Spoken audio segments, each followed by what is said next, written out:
자, 오늘 10월 28일 금요일 시장을 마무리하면서 다음 주부터 열리는 실전투자 대회에 참여하게 되었습니다. 실전투자 대회라는 게 대회 기간 동안 나랑 맞는 종목들이 많이 나와줘야 되는 운이 필요합니다.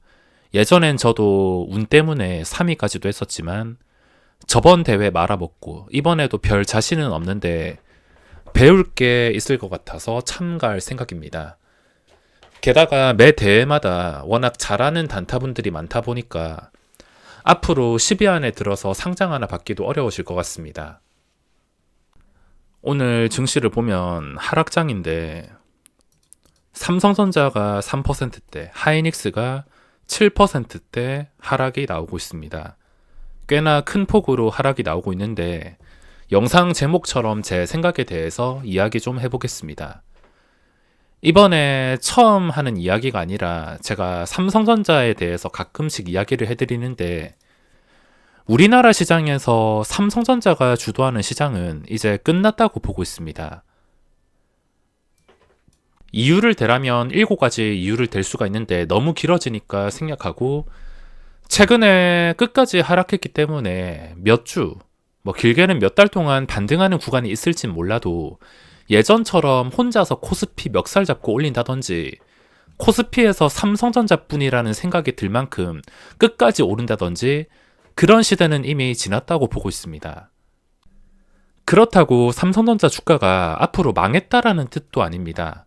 이제는 코스피를 주도하지 못할 뿐이지 삼성전자는 이제 지금 내려온 가격 근처에서 장기간 박스권을 형성해서 움직일 가능성이 높아 보이며 당연히 삼성전자가 아니면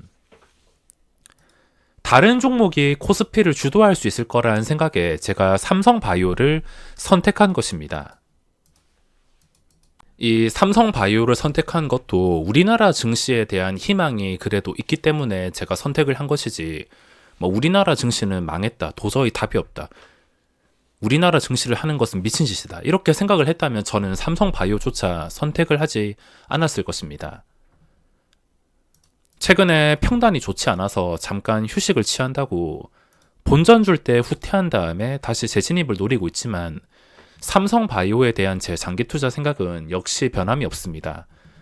지금도 매도해서 괜히 수수료만 나간 것 때문에 아쉬움이 있긴 한데 워낙 평단이 구려서 저도 장기 투자를 하고 싶은 마음이 누구보다 앞서지만 제가 제 성격상 평균 단가에 굉장히 예민하기 때문에 어떤 주식을 잡는다 하더라도 엉덩이 무겁게 대응하기 위해서는 평균 단가가 좀 합리적이고 유리한 자리여야지 끝까지 버틸 수가 있습니다.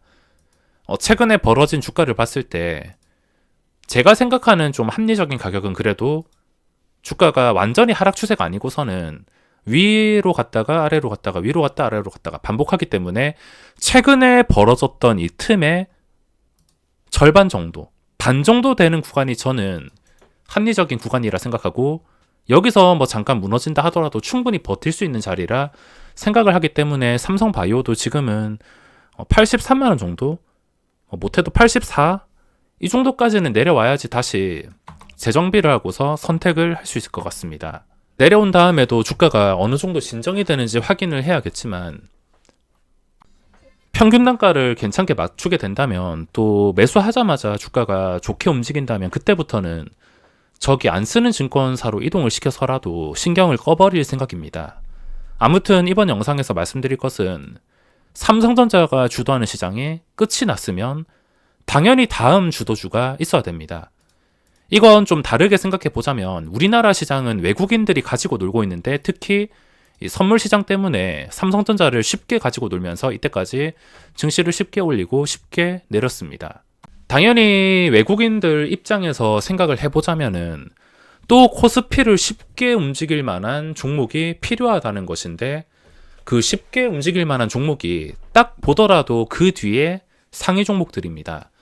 LG에너지솔루션은 지금 추세로서는 해먹을 자리가 있다 하지만 다른 분들도 똑같은 생각이겠지만 제 상식선에선 도저히 이해가 안 되고 올라간다 하더라도 예전에 신고가만 딱 찍고 내려왔던 카카오페이, SKI 테크놀로지 이런 종목들이 생각이 나기 때문에 결국에는 주가가 이런 식으로 내려올 것이다 라는 생각이 너무 강해서, 이건 뭐 잠깐 해먹을 수야 있겠지만 장기 투자까지는 생각을 할 수가 없습니다. LG에너지솔루션을 도저히 선택할 수가 없지만, 또 외국인 입장에서 본다면 얼마든지 마음대로 조종할 만한 가능성이 있기 때문에 그럴 수도 있다는 생각이 들었습니다. 만약에 LG에너지솔루션으로 마음대로 움직이게 된다면 제 영역이 아닐 뿐입니다. 그 다음은 삼성바이오로직스. 그리고 개인들은 이렇게 주가가 비싼 종목을 좋아하지 않습니다. 주식을 처음 하는 사람한테 이런 수십만 원짜리 종목을 말하면 한 주당 너무 비싸다고 안 사는 사람들이 꽤나 많습니다.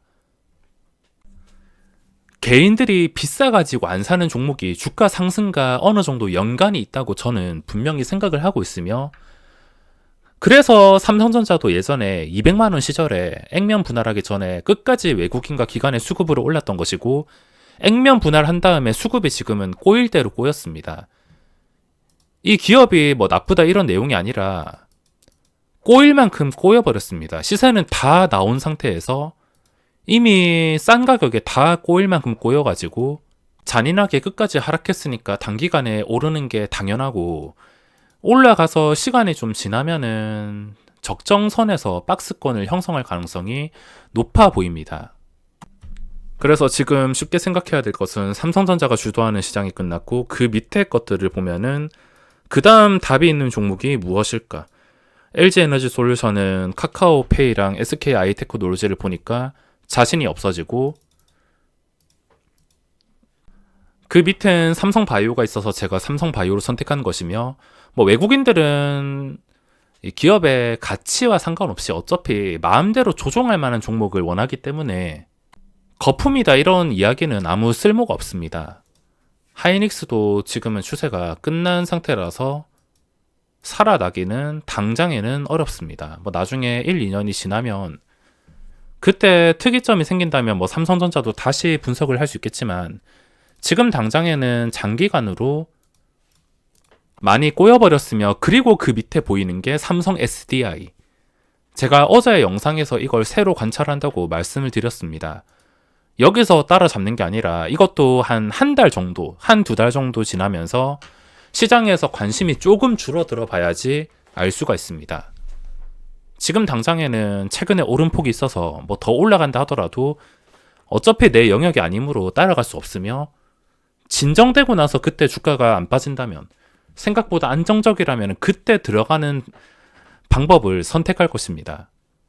그나마 상위 종목에 멀쩡한 게 삼성바이오랑 삼성 SDI, 그 밑에 LG화학 제외, 현대차, 기아차 안 좋고, 이제 밑으로 갈수록 시가총액이 낮아지니까 의미는 없습니다.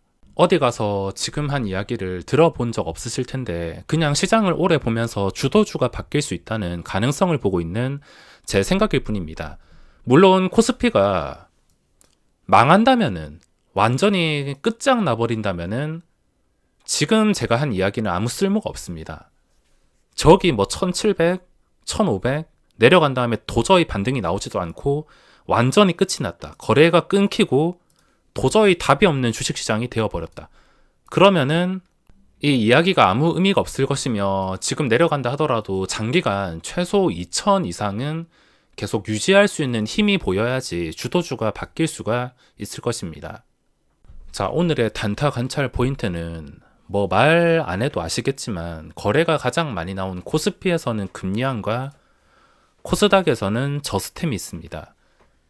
이 외에도 저는 네옴시티 관련주가 최근에 추세가 너무 좋았기 때문에 요즘엔 오전에 계획했던 매매를 빠르게 진행하고 하루 종일 관찰하는 게 그냥 네옴시티 관련주나 틀어놓고 조금이라도 먹을 자리가 있는지를 찾는 것 같습니다. 눌림목도 잘 통하고 중간중간에 반등하는 폭도 괜찮기 때문에, 또 거래량과 차트를 충족시키는 게 이 종목밖에 없습니다. 오늘 금량이 그 전에 고점들을 다 뚫어주면서 거래 대금이 나왔지만 아주 빠른 단타로만 대응할 수밖에 없었습니다. 이미 유리한 자리는 프로그램이 꽤 찼기 때문에 아주 빠른 단타만 할 수 있는 게 전부였습니다. 이렇게 상한가까지 올랐어도 할 수 있는 것은 겨우 1, 2% 떼기. 최근에 금량 보면은 완전히 외국인들의 놀이터입니다. 프로그램의 놀이터. 이 140만 주도 당연히 고점에서 개인들한테 넘길 것이며, 또 넘긴 다음에 또 먹을 자리 있으면 또 들어오고 또 나가고 또 들어오고 나가고, 절대 장기 투자 물량이 될 수가 없고 또 나가야 되는 물량이 될 수가 있으므로 완전히 유리한 저점이 아니고서는 이 프로그램을 보고 버틸 수는 없습니다.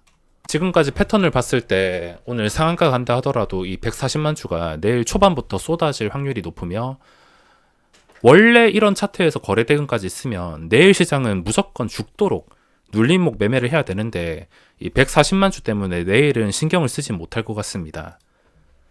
코스닥에서는 오늘 상장한 저스템, 신규주는 하락하면 보지 않고 상승하면 봅니다.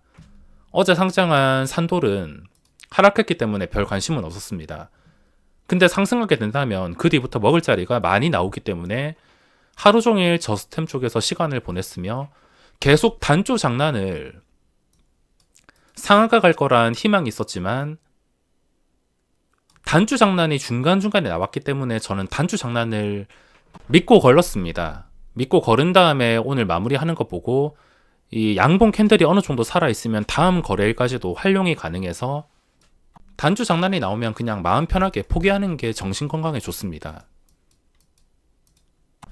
자, 마지막으로 최근에 나스닥이 황금선을 통해서 반등을 시도했는데, 그 반등을 시도했던 구간을 거의 다 잡아먹었습니다.